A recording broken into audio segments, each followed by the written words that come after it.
सबसे पहले मैं कुंभ मेला में जो गए और लौट कर नहीं आए उनके प्रति श्रद्धांजलि बताना चाहती हूँ। सर, राष्ट्रपति जी ने अपने भाषण में सबसे पहले महिलाओं के शक्तिकरण के बारे में बात की है। बहुत अच्छी बात है। मुझे बहुत गर्व होता है कि इस देश की फर्स्ट सिटीजन जो हैं वो महिला है। इस देश की वित्त मंत्री महिला है। इस देश में ऐसा एक स्टेट है जो बहुत जागरूक है, उसकी चीफ मिनिस्टर महिला है। इस देश के इतने बड़े नेशनल पार्टी की बहुत ही सीनियर मेंबर महिला है। और हम सब महिलाएं जो यहाँ बैठे हैं उन सब पर मुझे बहुत गर्व होता है, क्योंकि मैं जानती हूँ कि ये किस तरह से कितने संघर्ष के बाद यहाँ आके पहुँची। सर, मगर क्या होता है कि हर महिला के साथ व्यवहार जो है वो एक जैसा नहीं होता है। जैसे कल उत्तर प्रदेश के इलेक्शन में महिलाएं जब लाइन में खड़ी थी, उनके बुर्के को उठा के उनका आइडेंटिफिकेशन देखा जा रहा था। This is absolute breach, it's absolute breach of personal. ठीक है, कृपया शांत रहें, कृपया शांत रहें। और यही बात कल दिल्ली में भी हुई सर। तो जो बुर्का नहीं पहनी है उनके लिए कोई जांच नहीं। अगर बुर्का आपने पहन लिया तो उठा के देखा जाएगा कि आप महिला हैं या नहीं हैं। कृपया शांत रहे, उनको अपनी बात करने का हक है, उनको अपनी बात करने दीजिए।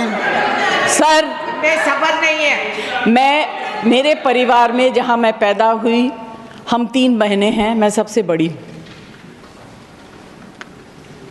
मेरी शादी जहां हुई वहां बहन कोई नहीं है, मगर वहाँ महिलाओं का सम्मान बराबर दिया गया, जिस वजह से आज मैं यहाँ। मेरी पहली संतान लड़की है, मेरी पहली नाती लड़की है, मेरी पहली पोती लड़की है। तभी मैं समझ सकती हूँ और मुझे बहुत अच्छा लगता है, क्योंकि संभालने वाली महिलाएं अब आने लगी। यहाँ जितनी महिलाएं बैठी हुई हैं उनकी तरफ से मैं कुछ चीज़ें कहना चाहूँगी, अगर आप लोगों का सहमत हो तो। मैं आपके अगेंस्ट में नहीं बोल रही हूँ, मैं आपको अपनी तरह समझ के बोल रही हूँ। कुछ दिन पहले एक टिप्पणी किया गया, you may be. Sir, it is not me. We women, we are not maybe, we are. इस तरह की टिप्पणी किसी औरत के ऊपर करना बहुत गलत बात है, चाहे वो किसी भी पार्टी की। बस 2 लाइन बच्चन जी की है जो हमेशा कहा करते थे। हम जितनी महिलाएं यहाँ बैठे हैं उनकी तरफ से कहना चाहूँगी, ये मत पूछिएगा कि किस वक्त कहा था और कब लिखा था, कौन से कालखंड में बोला गया था, किस कॉन्टेक्स्ट में बोला गया था। हमें मशहूर होने का शौक नहीं, हमें मशहूर होने का शौक नहीं। आप सब मर्द हमें जानते हैं, ये हमारे लिए इतना ही काफी। धन्यवाद। बहुत बहुत धन्यवाद आपको। श्री रामदास अठावले, श्री रामदास अठावले। सभापति महोदय, राष्ट्रपति जी के अभिभाषण पर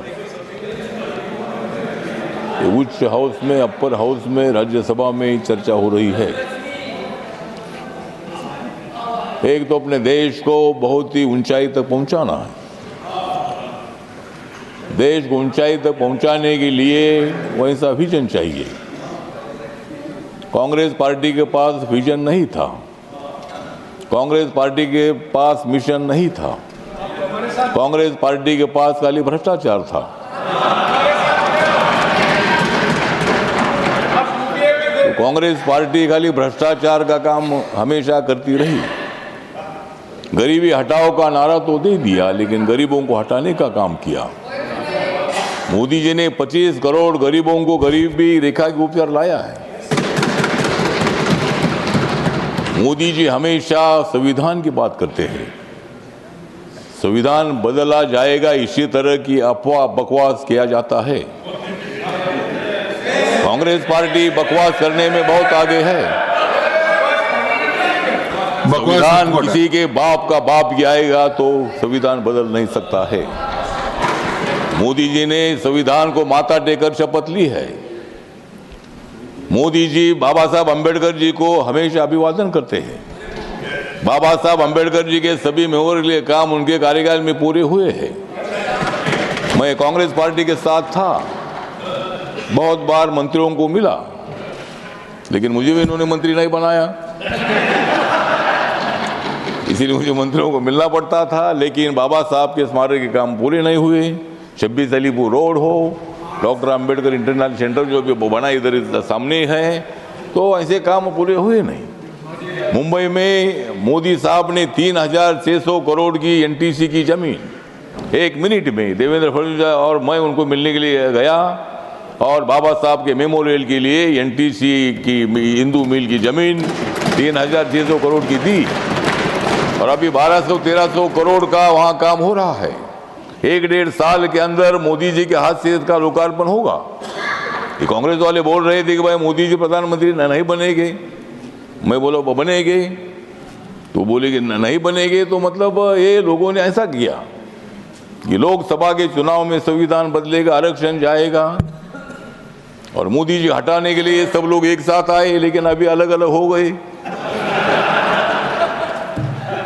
और तुम अलग हो गए, अभी आम आदमी पार्टी और कांग्रेस एक साथ नहीं आ सकती है। क्या आने वाले हैं रमेश जी? तो ठीक बात है, आते तो आइए, मतलब आप अगर ज्यादा इकट्ठा आते हैं तो हमें खुशी है। लोकतंत्र में सबको अधिकार है। मैं मोदी जी के हिसाब के साथ हूँ, मैं इधर हटने वाला नहीं हूँ। जब तक मैं तुमको हटाता नहीं तब तक मैं इधर हटने वाला नहीं हूँ। इसीलिए ठीक बात है, तो इसीलिए लोकतंत्र में सबको अधिकार है। और इसलिए राष्ट्रपति जी का जो अभिभाषण है, महामहिम राष्ट्रपति जी के अभिभाषण ने सारे देश को जगा दिया है। राष्ट्रपति, माननीय राष्ट्रपति जी के अभिभाषण ने सारे देश को जगा दिया है। लेकिन कांग्रेस ने 75 सालों में जनता को धोखा, लेकिन कांग्रेस ने 75 सालों में सारे जनता को दगा दिया है। माननीय नरेंद्र मोदी जी ने भ्रष्टाचार को भगा दिया है।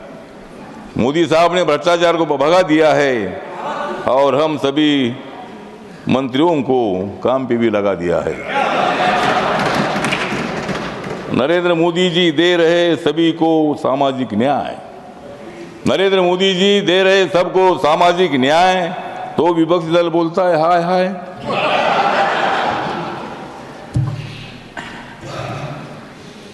इसलिए अपोजिशन को लोकसभा के चुनाव में जनता ने ही किया है बाय बाय।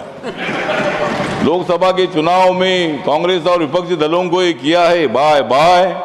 अब नरेंद्र मोदी जी सारे देश को दे रहे हैं आर्थिक न्याय, तो आर्थिक न्याय देने के लिए हम सब लोग काम कर रहे हैं। मैं इतना ही बताना चाहता हूं कि हम सब लोगों ने लोकतंत्र को मजबूत करना है।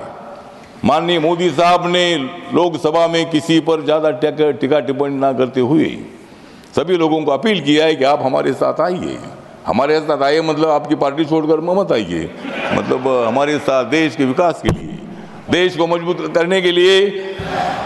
अध्यक्ष महोदय, सभी लोगों ने एक साथ रहना है। लोकतंत्र में आप कभी इधर थे, आप कभी इधर थे, ऐसा होते रहता है। ये लोग तो यहाँ बैठने वाले लोग इतने सालों में उधर ही थे, अभी इधर आए हैं, लेकिन अभी इधर 25-30 साल हटेंगे नहीं। आप 75 साल तक उधर रहे, तो इसीलिए लोकतंत्र में जनता के साथ हम काम करते हैं। और इसीलिए राष्ट्रपति का जो अभिभाषण है ये सामाजिक न्याय देने वाला है, आर्थिक न्याय देने वाला है।